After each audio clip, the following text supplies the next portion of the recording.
Buenas tardes, estudiantes. Son 44, se han reducido a la mínima expresión, ¿no?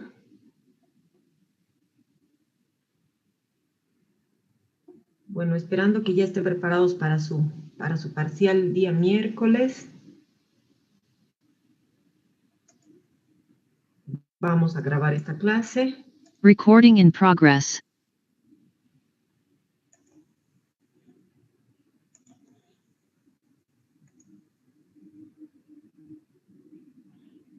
Muy bien.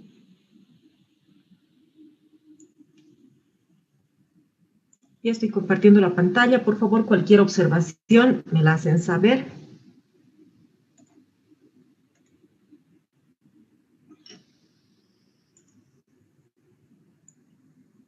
Bien, el día de hoy vamos a ver nuestro último tema, que es hantavirus. Bueno, nuestro virus es un virus de reservorio animal que es habitualmente transmitido por roedores. Por eso esta pequeña imagen. Los primeros casos de hantavirus han sido descritos en 1951 a orillas del río Hantan, ¿sí? Y a este río pues le debe el nombre del género hantavirus. Si bien tiene una distribución mundial, de acuerdo a las características clínicas, a las formas de presentación, se han dividido en dos grandes grupos, ¿sí? En dos grandes grupos. Un primer grupo que ha sido inicialmente descrito, el hantavirus del Viejo Mundo, que es el que predomina en Asia y Europa, ¿sí? Ha desencadenado muchos casos, los mayores descritos en los estudios, más de 100,000 casos al año, y están asociados a la fiebre hemorrágica con síndrome renal. Entonces, la manifestación de este hantavirus del Viejo Mundo es precisamente fiebre hemorrágica y un síndrome renal, ya en Europa y en Asia.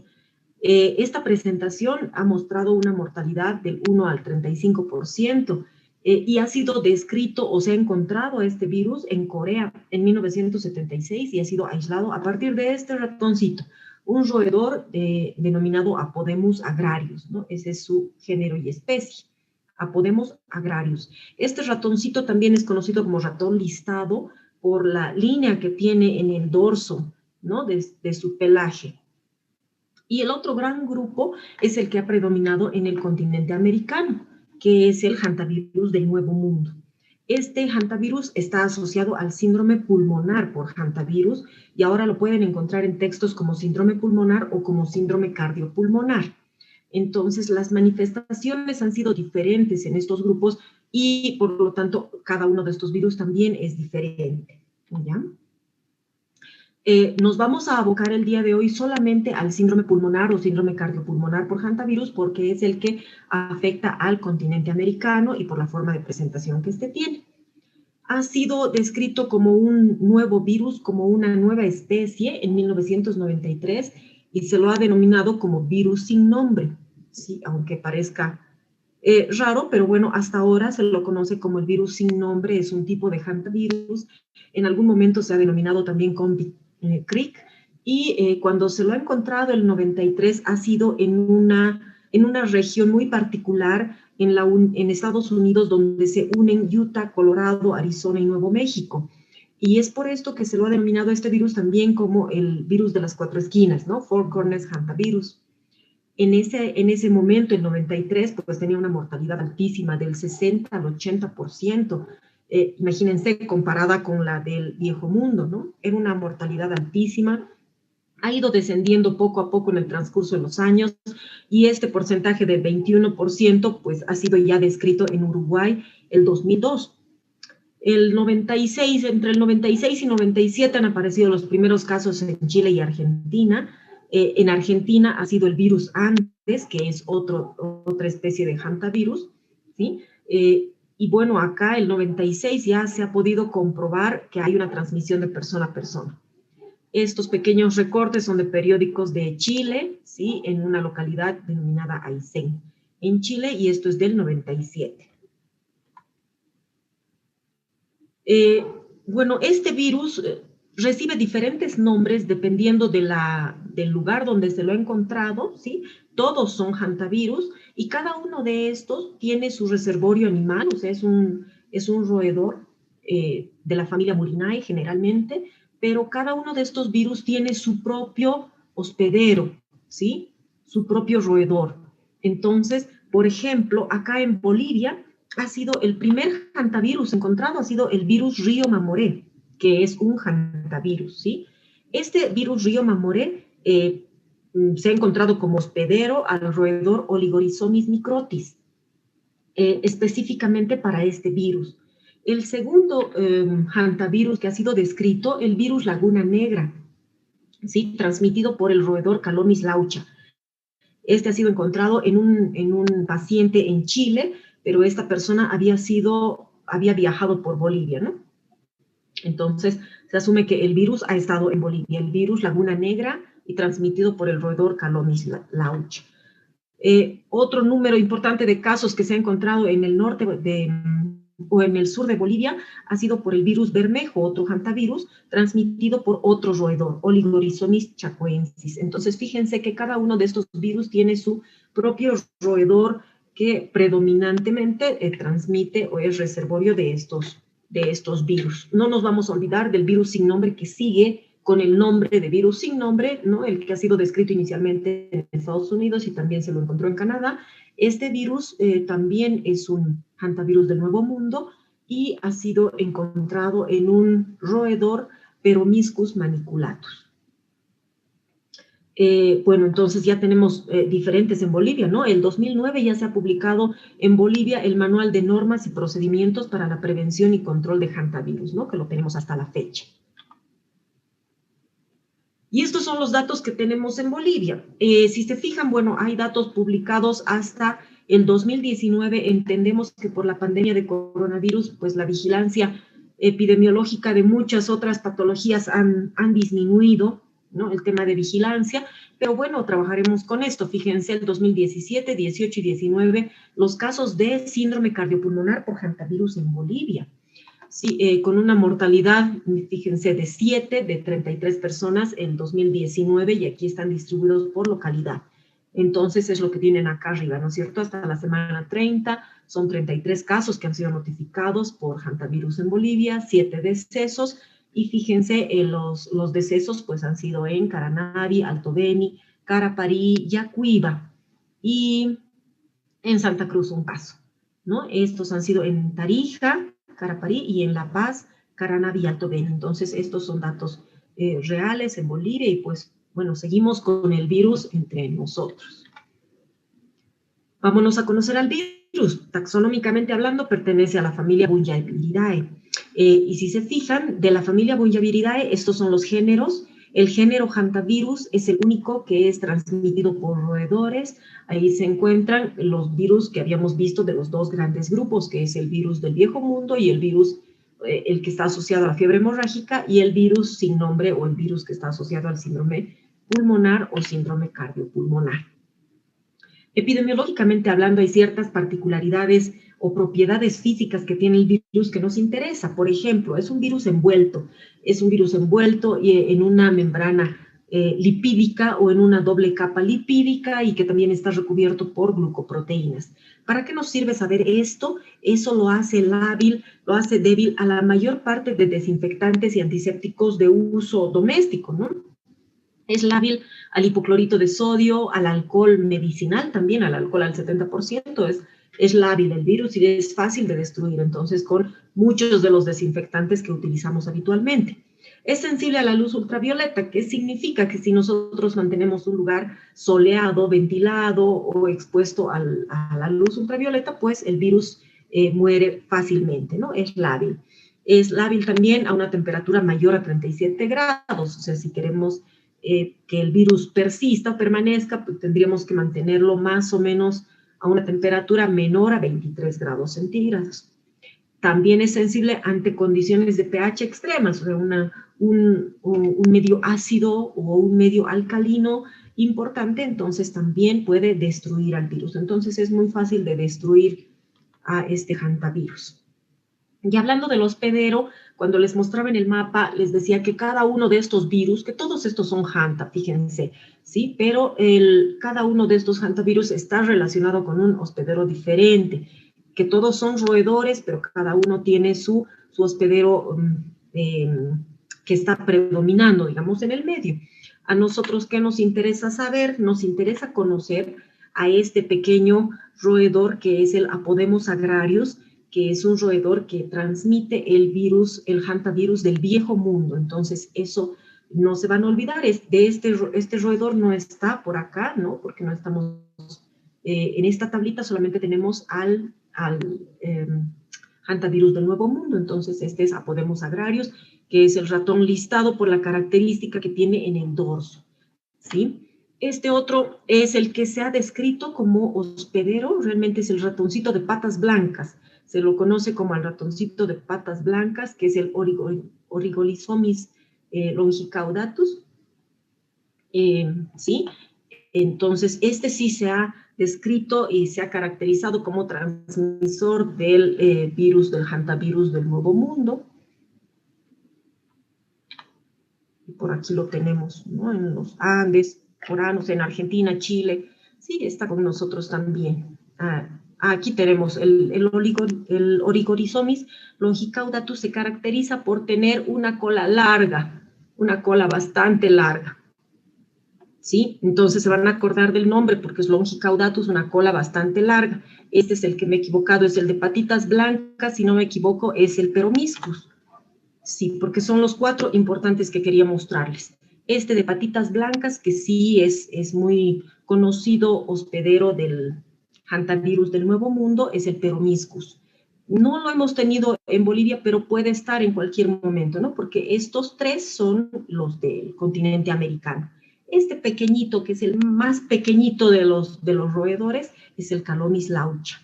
El Calonis laucha lo habíamos visto también, no sé si lo tenemos por acá, aquí está, ¿no? En el virus Laguna Negra, que sí lo hemos tenido en Bolivia. Entonces, estos 3 son importantes en el continente americano. ¿Cuáles son los factores de riesgo para poder adquirir la infección por hantavirus? Cambios en la densidad poblacional de roedores. Entonces, ¿qué es lo que puede hacer cambiar el aumento de roedores? Por ejemplo, los cambios climáticos, época de lluvias, el aumento del alimento para los roedores, pues aumenta la densidad poblacional de roedores. Y lo mismo tiene que ir paralelamente a la densidad de los depredadores. El depredador por excelencia es el zorro, pero también tenemos otros depredadores de los roedores y se han asociado brotes de hantavirus. Por ejemplo, ha habido un momento en el que se han eliminado a los gatos en Caranavi, ¿sí? Y el gato es pues depredador también por excelencia de los roedores. Entonces eso aumenta el riesgo de poder adquirir este tipo de virosis.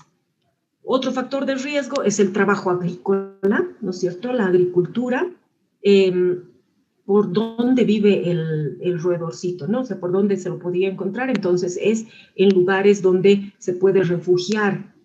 Por eso es que el trabajo agrícola es un factor de riesgo.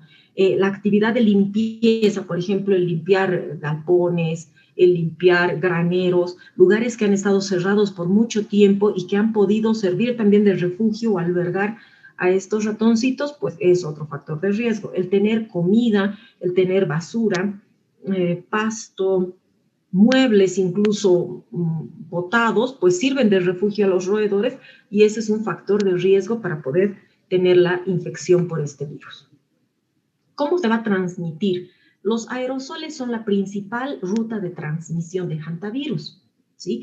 Y ¿cómo ingresarían los aerosoles? Van a ingresar por vía respiratoria, por vía aérea, ¿no? A nuestra vía aérea superior.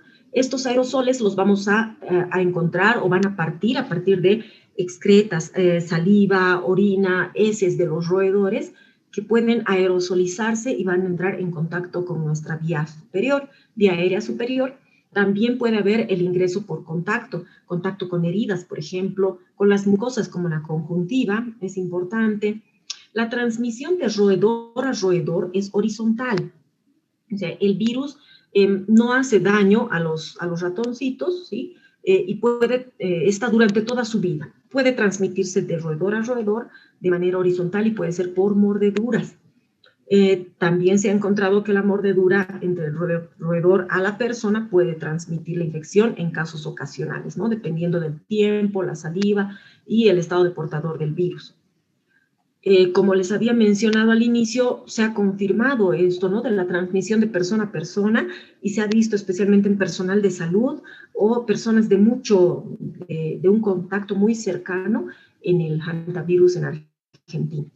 Entonces, aquí tienen, por ejemplo, cuál sería la ruta de la transmisión, o sea, el incremento de lluvias, habíamos visto el cambio climático, incremento en el alimento, aumenta la población de los roedores y por lo tanto van a aumentar su saliva, orina y heces en los lugares donde viven estos.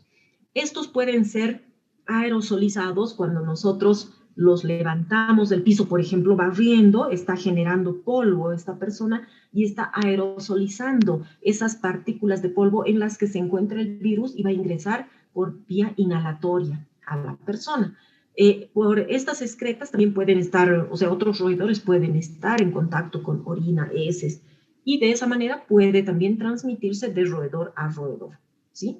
Entonces, esta es la forma en la que más frecuentemente podemos aerosolizar las partículas. Y el trabajo agrícola también, ¿sí? Aerosoliza las partículas que pueden permanecer a una temperatura adecuada, ¿no? Les decía, menor a 23 grados centígrados es una buena temperatura y el virus puede permanecer durante varias semanas si está a esa temperatura. Entonces, hay muchos riesgos si es que no se realiza la limpieza de los graneros de manera adecuada, que vamos a ver después. Ya conociendo nuestro virus, pues esta es la estructura de nuestro hantavirus. Es una partícula circular, es una partícula esférica que tiene una medida de 80 a 120 nanómetros de diámetro. La envoltura está compuesta por la doble capa lipídica, donde están ancladas dos glicoproteínas, la G1 y la G2. Estas glicoproteínas son prolongaciones, ¿no?, que salen a partir de la envoltura, o sea, sobresalen y de bastante tamaño, ¿no? Aquí tienen, tal vez en esta gráfica, sobresalen 5 a 10 nanómetros a partir de esa envoltura lipídica, ¿ya? Estas son las glicoproteínas G1 y G2. Estas glicoproteínas en lo que van a ayudar es en el momento de la adhesión a la célula huésped, ¿ya? Ya vamos para adentro del virus, tenemos el genoma. El genoma está a base de una cadena de RNA en sentido negativo. Es una cadena simple, si se fijan, ¿sí? Es una cadena simple de RNA de sentido negativo que está fraccionada en tres, tienen tres segmentos. ¿Sí? Está dividido en tres segmentos, un segmento grande que es el L, un segmento M mediano y un segmento S que es el más pequeño, que están encargadas de la transcripción de ciertos elementos. Aquí tienen el segmento L, M y S. Cada uno de estos está envuelto en una nucleocápside separada, digamos, ¿no? Entonces, nuestra estructura viral tiene tres nucleocápsides, ¿sí? Diferentes. Entonces, el segmento L se encarga de la transcripción de la polimerasa, encargada de la replicación del virus. El segmento M es responsable de la transcripción de la G1 y de la G2, ¿no?, que son las glicoproteínas de la envoltura. Y el segmento S, que es el más pequeño, es responsable de la transcripción de la proteína de la nucleocápside. La proteína de la nucleocápside es la que va a envolver cada uno de estos segmentos, ¿ya? O sea que tiene tres nucleocápsides. ¿Cómo se replica nuestro virus?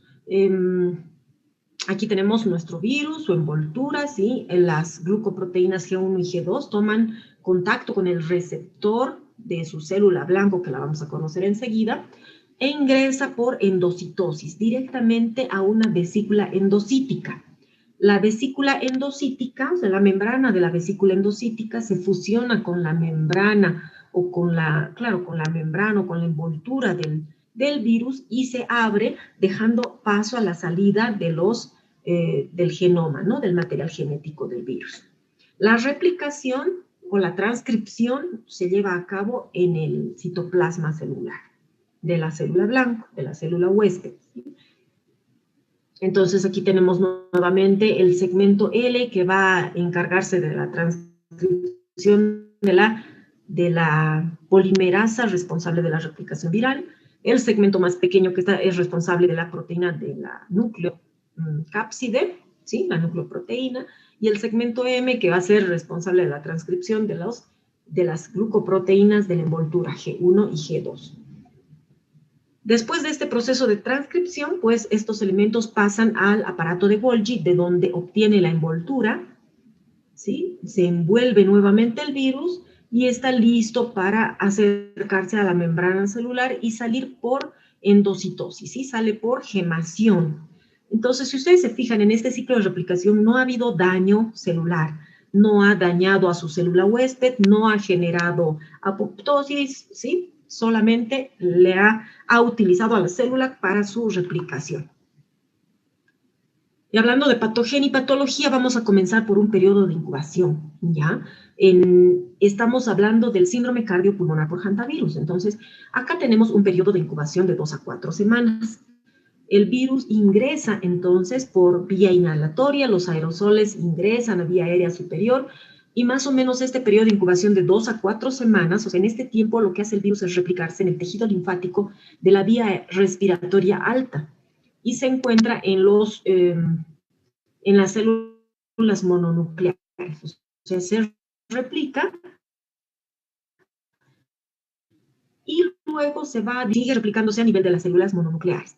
Más o menos un periodo de 2 a 4 semanas. La diseminación o la replicación en las células mononucleares más o menos o aproximadamente llega hasta el día 28, ¿sí? Desde que ha ingresado el virus. En el día 28 vamos a comenzar con la fase prodrómica, pero también en este día 28 comienza la infección de las células endoteliales. Su célula blanco de nuestro hantavirus son las células endoteliales del capilar pulmonar, de los capilares pulmonares. Entonces, esta fase prodrómica comienza con las manifestaciones, pero también comienza con la infección de su célula blanca, ¿está bien? Entonces, en esta fase prodrómica existen todos estos síntomas que, si ustedes se fijan, no difieren de cualquier otra virosis, incluyendo la gripe, ¿no? Hay fiebre, dolor de cabeza, dolor muscular, náuseas, vómitos, escalofríos, puede haber diarrea, puede haber también dolor abdominal, aunque no son constantes estos últimos dos síntomas, pero estos son los síntomas que son inespecíficos, porque no nos garantizas que fueran una hantavirosis, ¿no? Son síntomas inespecíficos que se pueden presentar en cualquier virosis. Y acá nos saltamos a esta diapositiva donde vamos a ver qué es lo que sucede después de ese día 28. El virus va a llegar a atacar a su célula blanco, que son las células endoteliales de los capilares pulmonares. En estas células endoteliales se encuentran sus receptores. Los receptores en particular son las B-integrinas. Las B-integrinas, ¿cuál es la función de las B-integrinas que se encuentran en esta célula endotelial?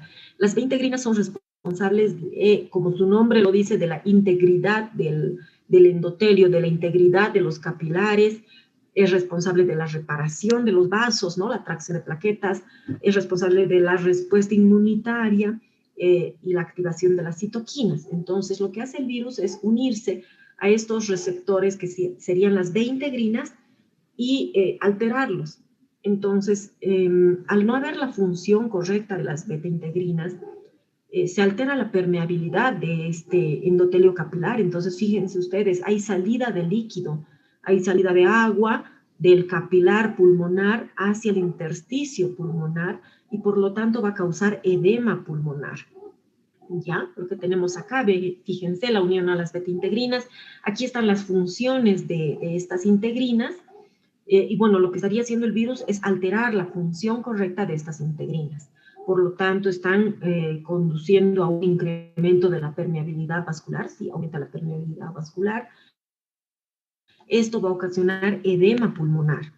Y nuevamente recordamos que no existe daño, o sea, no se han dañado las células, no ha producido muerte celular en su célula blanco, ¿no? No ha habido un daño como tal a nivel del tejido, ¿ya? Eso significa que podría haber una recuperación completa si es que pasara todo el periodo de la infección. Esto inicia en el inicio de la fase prodrómica, que habíamos visto, ¿no? El daño inicia después de esos 28 días de la replicación del virus y se mantiene durante toda la fase cardiopulmonar, en mayor o menor proporción, como vamos a ver enseguida. Entonces, ¿qué es lo que sucede con la fase cardiopulmonar? Fíjense, esta fase prodrómica tiene una duración de 3 a 6 días, nada más. Entonces, son 3 a 6 días que el paciente tiene dolor de cabeza, escalofrío, puede haber fiebre, náuseas, vómitos, y después comienza la fase cardiopulmonar. Después de esos 3 a 6 días hay una insuficiencia respiratoria importante en el paciente, sensación de disnea, que es la sensación de falta de aire, dificultad respiratoria, aumenta la frecuencia del corazón, aumenta la frecuencia para respirar y pues necesitamos asistir inmediatamente al paciente, ¿no? Ese es el inicio y la forma de manifestarse de la fase cardiopulmonar o fase pulmonar. ¿Por qué se llamó inicialmente fase pulmonar o síndrome pulmonar? Porque hay afectación a nivel del pulmón, ¿no? El edema pulmonar. Pero ahora se lo asocia a cardiopulmonar porque el mal funcionamiento del pulmón, el edema pulmonar, repercute en el funcionamiento del corazón, ¿ya? Y hay una alteración hemodinámica, por eso es que aumenta la frecuencia del corazoncito y hay choque, ¿no? El paciente entra en shock. Esa es la fase cardiopulmonar, que tiene más o menos una duración de 7 a 10 días. Si todo va bien, después de esos 7 a 10 días de soporte al paciente, entonces entramos a una siguiente que sería la fase de convalecencia, ¿ya? Bueno, entonces en esta fase cardiopulmonar tenemos estas manifestaciones, ¿no? Tos, taquicardia, que es el aumento de la frecuencia del corazón, taquimia, que es el aumento de la frecuencia de la respiración, disnea, que es la sensación de falta de aire, inestabilidad hemodinámica, empieza a fallar la presión arterial y el paciente entra en shock.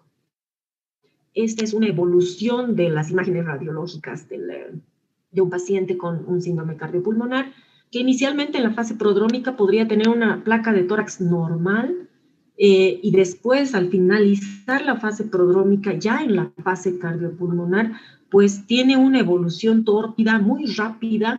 Si nosotros tuviéramos esta imagen que nos hace sospechar, a las 4 horas debemos repetir la radiografía y más o menos tendríamos esta evolución. O sea que en 4 horas ya tenemos un rápido avance del proceso infeccioso y fíjense cómo podríamos terminar, ¿no? Con una imagen de un paciente con distrés respiratorio, ¿sí? Con edema pulmonar marcado, y este es un paciente ya en shock. Esto sucede en menos de 24 horas, es así de rápido. Si todo va bien en la parte inmunológica, entonces podríamos llegar a esta placa que es prácticamente la normalidad después de esta fase cardiopulmonar. ¿Sí? Aquí tenemos, si es que hiciéramos la tomografía al paciente, pues vamos a ver imágenes de derrame pleural, ¿sí? Si hay derrame pleural, y hay imágenes en vidrio deslustrado, como los estamos viendo ahora en coronavirus. ¿Sí? Esta igual es una neumonía viral.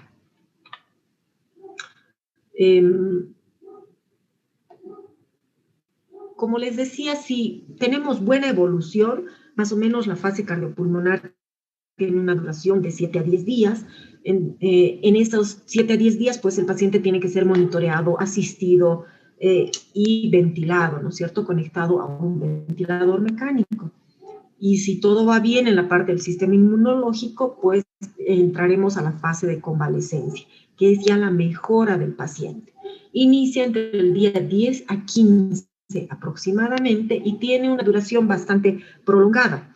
En el mejor de los casos estaríamos hablando de que al segundo o tercer mes va a mejorar la oxigenación, va a mejorar la orina del paciente, o sea, va a salir del estado de choque, pero aún con una debilidad muscular muy importante, ¿no? Pero ya va a poder salir de lo que es la máquina que le está ayudando a respirar, salir de la terapia intensiva, ¿ya? Esa sería la fase de convalecencia. ¿Cómo hacemos el diagnóstico? El diagnóstico tiene 4 pilares. El pilar epidemiológico es un pilar fundamental, porque si nosotros no llegamos a sospechar que el paciente pueda tener una infección por hantavirus, pues nunca vamos a llegar a hacer un manejo adecuado y un diagnóstico dirigido. Entonces, ¿a qué nos referimos con este pilar de diagnóstico epidemiológico? A la sospecha.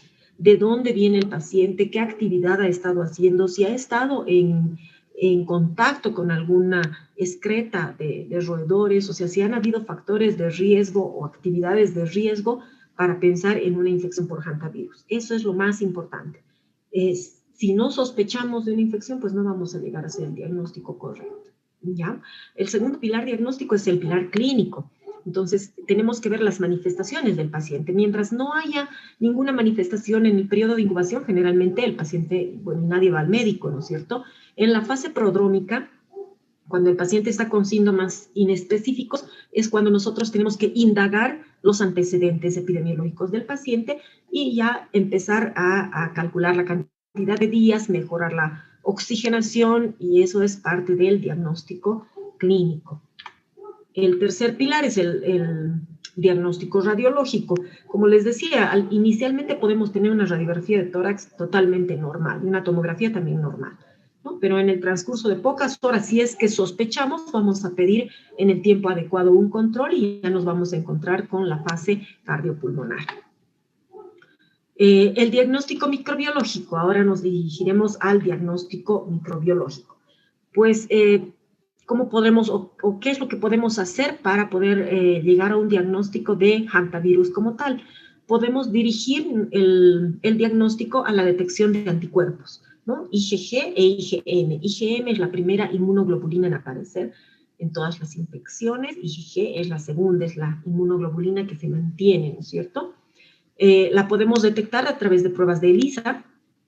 Entonces, a través de pruebas de ELISA, ¿no? Periodo de incubación, no tenemos ninguna de las dos. En una infección aguda, generalmente está la IgM, es más importante. En una infección pasada, lo que vamos a tener es solamente la IgG.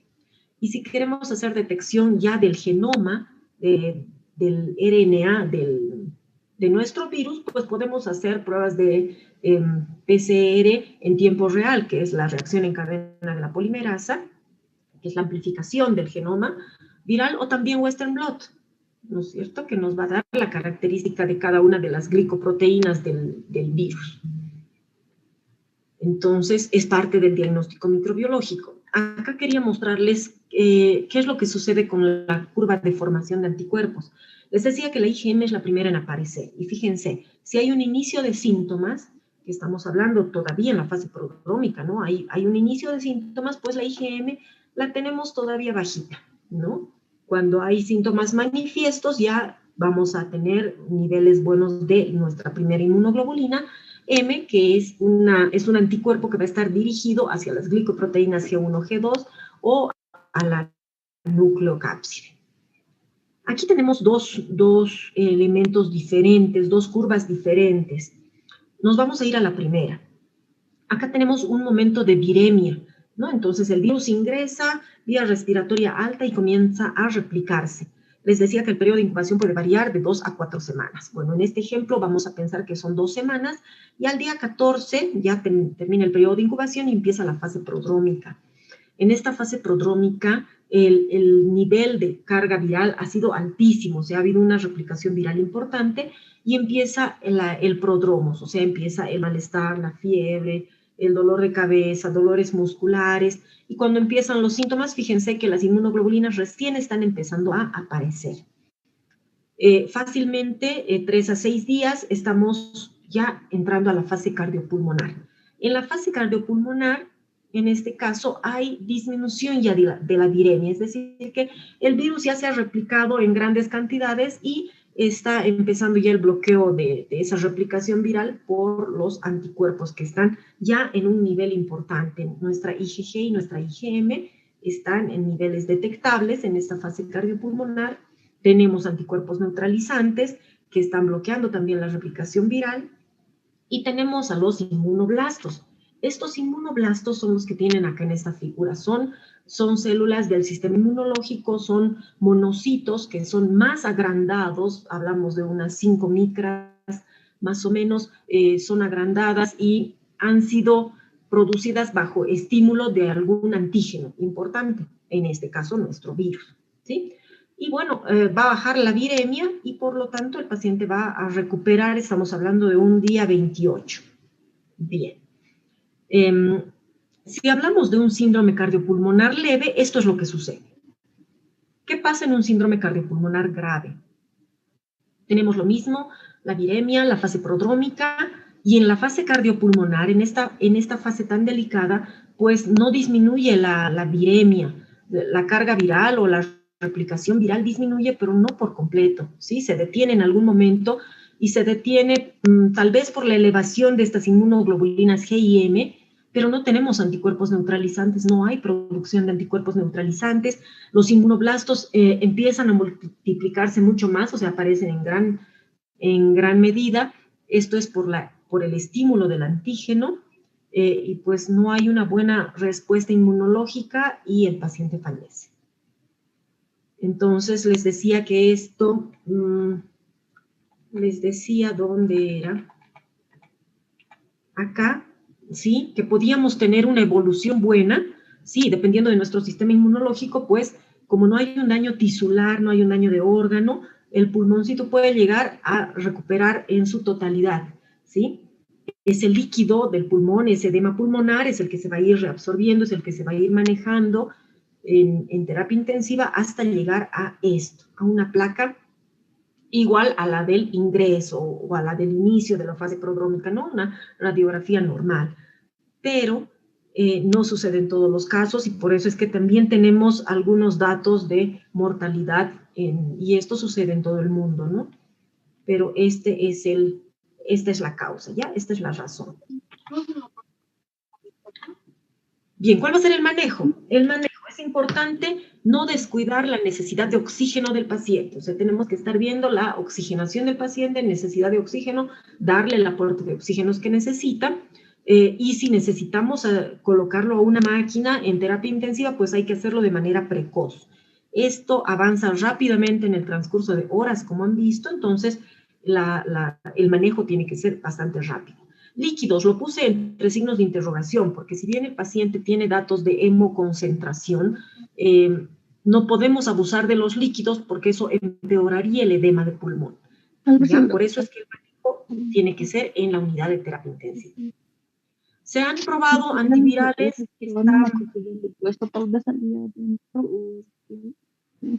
Está el antiviral, está la ribavirina, ¿sí? Sin embargo, no hay datos concluyentes con este antiviral, entonces no está recomendado el uso por estudios clínicos aleatorizados. Se han hecho pruebas recientemente con anticuerpos monoclonales, estos aún están en estudio, ¿ya? Entonces, de momento, solamente tenemos confirmado para el manejo la oxigenación, líquidos hasta por ahí con mucho cuidado y la ventilación precoz. Si sabemos la causa, sabemos cómo controlar o cómo prevenir, ¿no es cierto? Entonces, ustedes ya saben cuáles son los factores de riesgo que pueden predisponer a una infección por hantavirus y, por lo tanto, en ese mismo sentido vamos a hablar de la prevención y control. En primer lugar, no existe vacuna para el hantavirus. A pesar de que se han ido estudiando, pues no existe una vacuna a la fecha. Este cuadrito ha sido publicado en 2019 en Chacabuco, ¿sí? En Argentina.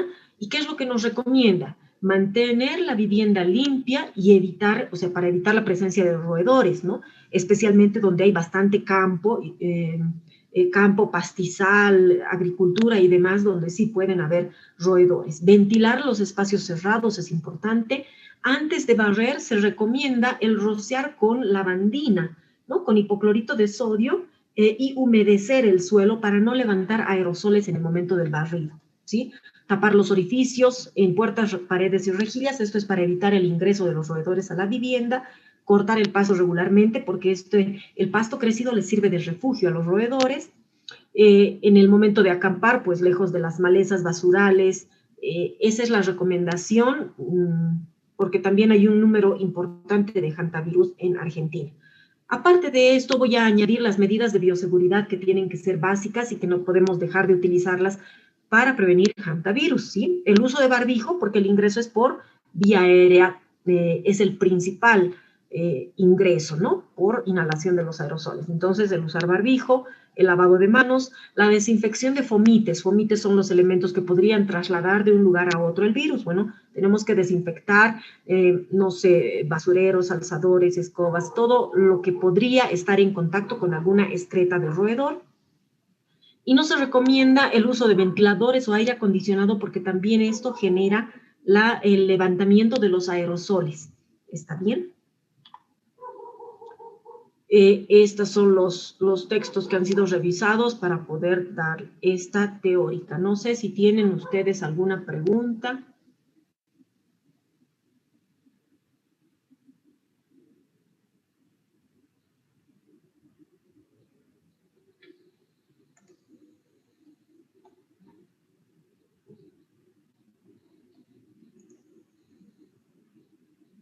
Recording stopped. Ya nos está grabando, se pueden animar a preguntar. Doctora, buenas tardes. Una consulta. Buenas En el tipo de transmisión menciona que se puede realizar de persona a persona. ¿Esto sería por la tos? No, porque tiene que ser un contacto muy cercano, contacto con secreciones y en el momento adecuado. O sea, el hantavirus, los brotes que ha provocado han sido más que todo por el aumento de roedores. Cuando ha habido la transmisión de persona a persona, ha sido en muy pocos casos, entonces es por secreciones, pero tiene que haber contacto de secreción con secreción en el momento en el que el virus se está replicando en vía aérea superior. Cuando ha pasado esta primera fase y el virus ya está buscando el endotelio capilar pulmonar, entonces no, ya está en vía sanguínea, ¿no? Gracias, doctora. De nada.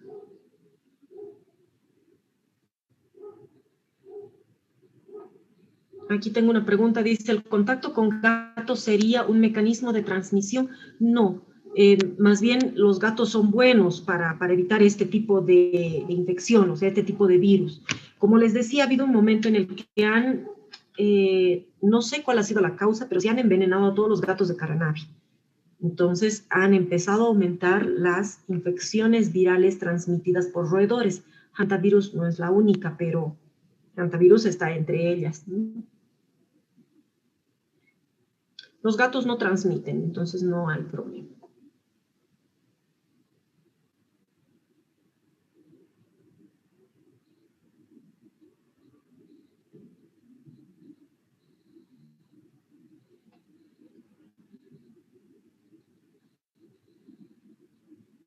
¿Alguna otra duda?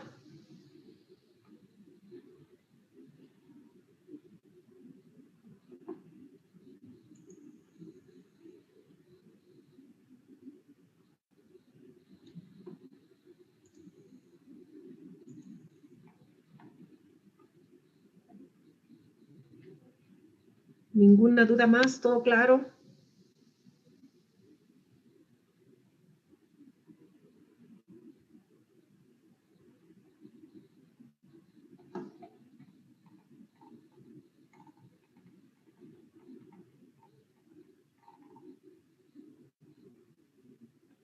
No sé si Norman pregunta, ¿los ratones que hay en la ciudad pueden transmitir hantavirus?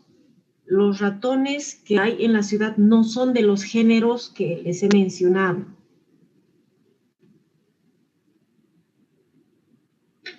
Pero bueno, no están muy lejos de la ciudad, ¿no es cierto? O sea, son lugares que son cercanos a nosotros.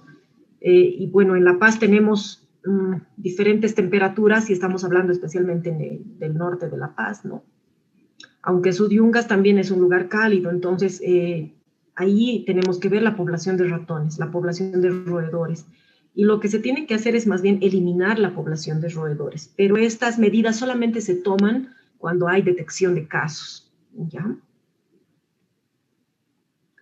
Los roedores portadores del virus no se transmite de forma vertical, o sea, no pasa del roedor madre al roedor hijo, sí pasa de roedor a roedor, entonces pueden transmitirse por mordedura y si no hay agresión entre los roedores, siempre van a dejar orina o heces en el lugar donde viven, entonces los otros roedores adquieren al virus de la misma forma. ¿Sí? El virus ingresa al roedor sano, si quieren ustedes, por vía inhalatoria de esas excretas, saliva, orina, heces, y empieza a multiplicarse en el roedor.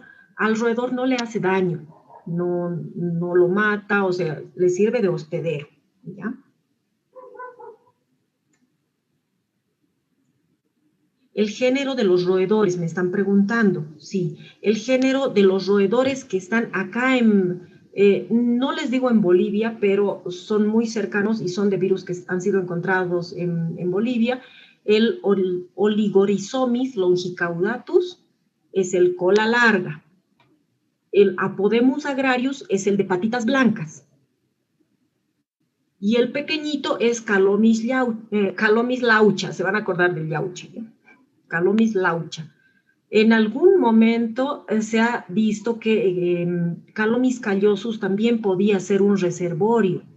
Y cuando se hizo la identificación de un virus a partir de Calomis callosus, se encontró un 99% de similitud al virus Laguna Negra. Entonces, Calomis callosus no está descartado como reservorio de hantavirus, ¿ya? ¿Y cuál era el otro? El que les había mencionado, un ratoncito muy bonito, pero que no transmite nuestro virus, o sea, el del Nuevo Mundo, sino más bien en Europa y Asia, es el Apodemus agrarius. Dicen, ¿existe una buena inmunidad después de una primera infección? En realidad hay bastante mutación del virus. Por eso es que hasta ahora no se puede lograr el desarrollo de una vacuna. ¿Ya? Entonces, una infección por hantavirus no previene una segunda infección, digamos, o sea, nuestro sistema inmunológico no bloquea una segunda infección.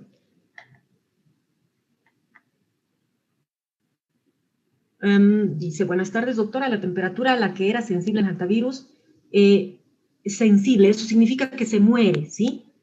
Mayor a 37 grados, o sea, 37 grados el virus se muere.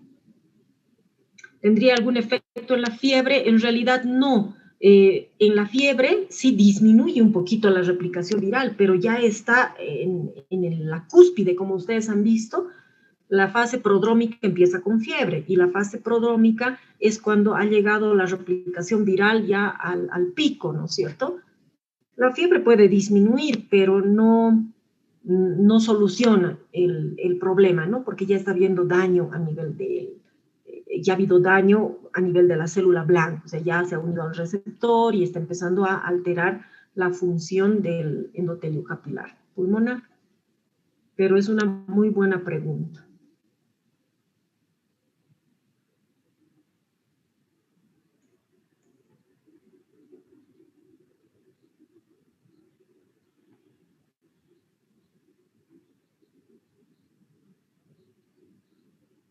Jenny.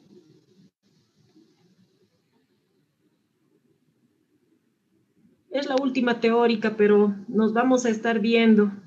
Más bien desearles mucho éxito en su parcial, en los finales. Espero que hayan aprovechado la materia. Es muy complicado pasar clases virtuales. Es penoso, o sea, para nosotros el no poderles explicar muchas cosas en vivo y en directo, en prácticas y en teóricas, es diferente. O sea, los veo por fotos, no los conozco, pero bueno, las puertas del piso 6 siempre están abiertas. Gabriel pregunta, ¿cómo podría haber una infección cruzada con el virus machupo?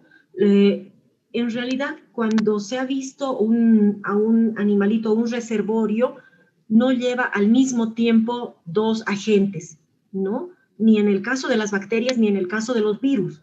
¿Por qué? No sé exactamente, o sea, no sé con exactitud, pero nosotros creemos que es por la necesidad de alimentos y de nutrientes que tienen los microorganismos que no permiten el albergar a dos agentes en el mismo hospedero, ¿ya? Entonces, si bien Calomis callosus está ahí en duda y es capaz de transmitir, o sea, no hay nada que evite que pueda transmitir hantavirus si es que estuviera en contacto con el virus, pues no lo podría albergar al mismo tiempo que el virus machupo, ¿sí? Esa era la pregunta.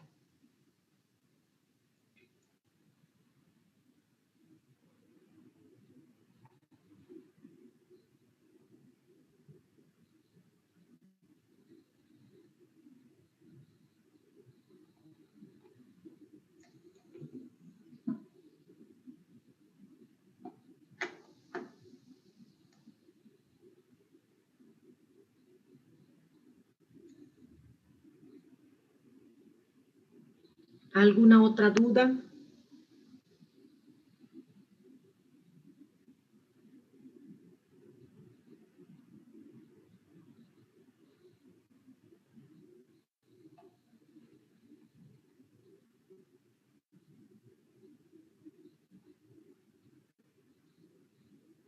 Ustedes prefieren escribir, no se animan a hablar, pero en las prácticas o en cualquier clase que tengan, siempre tienen que animarse, tienen que hablar, ya es importante.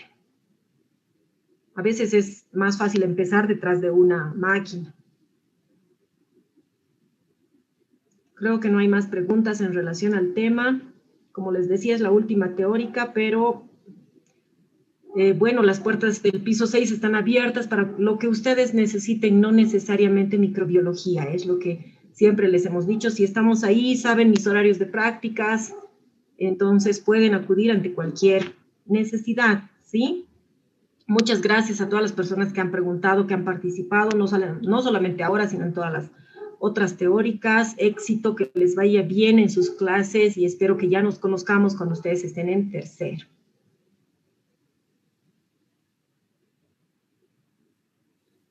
Gracias, Chao. doctora. Que tengan buenas tardes. Gracias, doctora. Gracias, doctora. Hasta Gracias, luego. doctora. Hasta luego, doctora. Muchas gracias. Gracias, doctora. Hasta luego. Hasta luego.